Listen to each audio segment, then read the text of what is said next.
میں جب مدینہ کی ریاست کی بات کرتا ہوں تو میں ان لوگوں کی طرح نہیں ہوں جو استعمال کرتے ہیں اسلام کو ذاتی مفادات کے لیے، ووٹ لینے کے لیے۔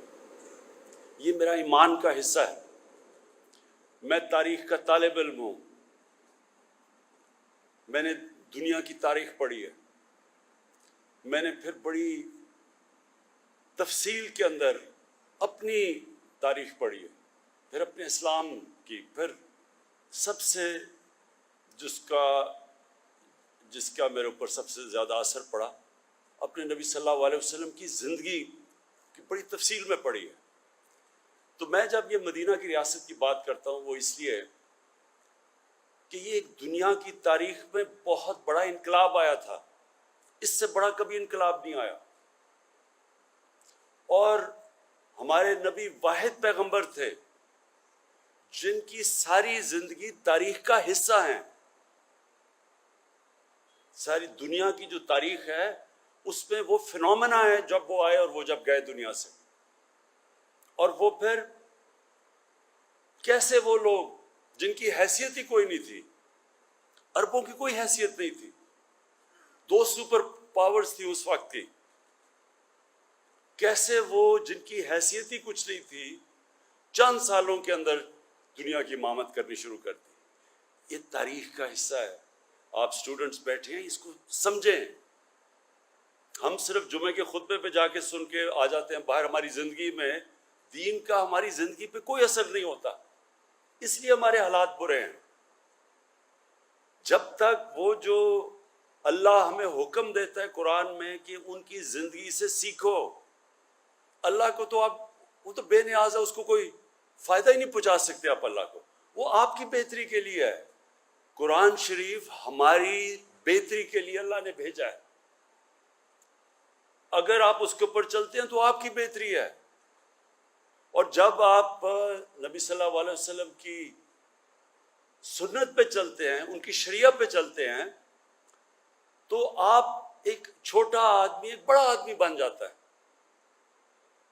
تو وہ جو قرآن میں جو نماز ہم پڑھتے ہیں کہ اللہ ان کے راستے پہ لگا جو نعمتیں بخشی، وہ آپ 5 وقت مانگتے ہیں، وہ سب سے زیادہ نعمتیں تو انہوں نے اپنے حبیب کو بخشی، تو ان کے راستے پہ بتا رہے ہیں، آپ ہر روز نماز میں ان کا راستہ مانگتے ہیں۔ یہ لا الہ الا اللہ ایک انسان کو غیرت دیتا ہے۔ جب آپ اللہ کے سوا کسی کے سامنے جھکتے ہی نہیں ہیں، ایک چھوٹا سا انسان غیرت مند ہو جاتا ہے۔ پیسے والے آدمی جو کسی کے سامنے جھکتا ہے اس کی کوئی عزت نہیں ہے۔ ایک مزدور بھی جب غیرت مند ہوتا ہے تو لوگ اس کی عزت کرتے ہیں۔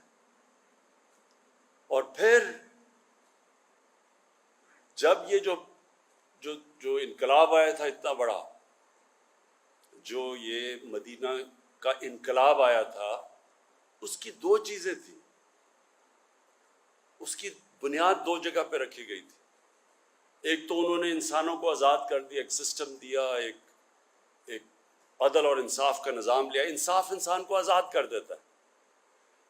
جس معاشرے میں جو حضرت علی کا قول ہے نا، ظلم کا کفر کا نظام چل جائے گا لیکن ظلم کا نظام نہیں چل سکتا۔ نا انصافی کا نظام اس لیے نہیں چل سکتا کہ جو پاکستان میں ہے کہ بڑے بڑے مافیا بیٹھے ہوئے ہیں، قانون کے اوپر ہیں،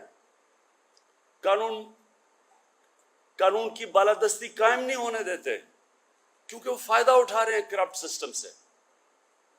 تو وہ جب تک وہ یہ بڑا بڑا مافیا بیٹھا ہوا ہے اور کہتا ہے کہ ہمیں این آر او دے دو اور باقی غریبوں کو پکڑو، وہ ملک آگے نہیں بڑھ سکتا۔ تو ہمارے نبی صلی اللہ علیہ وسلم نے سب سے پہلے مدینہ میں انصاف قائم کیا کہ میری بیٹی بھی اگر جرم کرے گی تو اس کو سزا ملے گی، اور تمہارے سے پہلے بڑی قومیں تباہ ہوئی جدھر قانون نہیں تھا، جدھر انصاف نہیں تھا، جدھر طاقتور کے لیے اور کمزور کے لیے دوسرا۔ اور دوسری چیز تھی، انہوں نے انسانوں کے کیریکٹر کو اٹھایا، کیریکٹر بلڈنگ کی نیشن کی، صادق اور امین، سچا اور ایماندار۔ وہ کیریکٹر سے وہ لوگ اٹھے، کبھی بھی جھوٹے لوگ، ڈرپوک لوگ بڑے قوم نہیں بنا سکتے۔ سچے لوگ، دلیر لوگ، جو اللہ میں, جو لا الہ الا اللہ میں ماننے والے لوگ, غیرت مند لوگ, وہ صرف بڑی قوم بنتا ہے. اور وہ ثابت ہے, مدینہ کی ریاست میں وہ ثابت ہوا ہے کہ دیکھتے دیکھتے چل, یعنی جنگ بدر کے 11 سال بعد تو ایک سپر پاور گری اور 13 سال کے بعد دوسری گری ان کے سامنے. تاریخ کا حصہ یہ. تو میں صرف آپ کو یہ سمجھانا چاہتا ہوں اور اپنی قوم کو, ہم ایک بڑی قوم نہیں بن سکتے جب تک ہم اپنا کیریکٹر ٹھیک نہ کریں. ہم بھی صادق اور امین نہ بنیں, سچے اور امانت دار نہ بنیں, انصاف کرنے والے نہ بنیں, کبھی قوم بڑی نہیں بن سکتی. جو مسلمان جب پھیلے تھے ساری دنیا میں تو لوگ ان کے کیریکٹر سے متاثر تھے.